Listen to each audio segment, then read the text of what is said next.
Audio Jungle.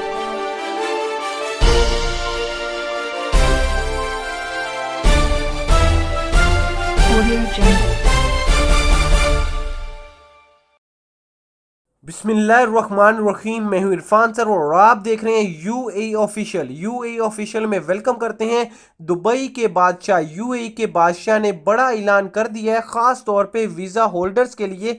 अगर आप वहां पे रह रहे हो, पाकिस्तानी हो, इंडियंस हो, बांग्लादेशी हो, आपका किसी भी कंट्री से तल्लक है, तो आप इस ऑफर से फ़ायदा उठा सकते हैं। कौन सा ऐलान हुआ है, बहुत ही बड़ी खुशखबरी आई है, सोचा आप तक लाजमी पहुंचा दूं, क्योंकि हम छोटी छोटी अपडेट्स आप तक पहुंचाते हैं। जो भी आपके फायदे की हमें लगती है वो सबसे पहले हम आप तक पहुंचा देते हैं, ताकि आपका फायदा हो। ठीक है दोस्तों, तो शुरू करते हैं आज की वीडियो। लेकिन उससे पहले एक रिक्वेस्ट करते हैं अपने न्यू आने वाले व्यूवर से, जो हमें देख रहे हैं उनसे ये रिक्वेस्ट है, प्लीज मेहरबानी करके वीडियो को लाइक कर दीजिएगा। चैनल पे नए हैं तो चैनल को सब्सक्राइब और साथ में बेल आइकन को आप लोगों ने लाजमी दबा लेना है, ताकि ऐसी मालूमाती वीडियो सबसे पहले आप तक पहुंचती रहे। ठीक है दोस्तों, तो बात करते हैं कि दुबई बादशाह ने कौन सा ऐसा ऐलान किया है। दुबई किंग ने यह ऐलान किया है कि मुझे हुकूमत करते हुए 15 साल हो चुके हैं। आज 15 साल कंप्लीट हो चुके हैं। तो इस खुशी में जितने भी वहाँ पे परदेसी भाई रहते हैं, ट्रैफिक का जिनके ऊपर जुर्माना है, उनको 50% डिस्काउंट दिया जाएगा। वो अपना जुर्माना जाके कटवा सकते हैं अदा करके।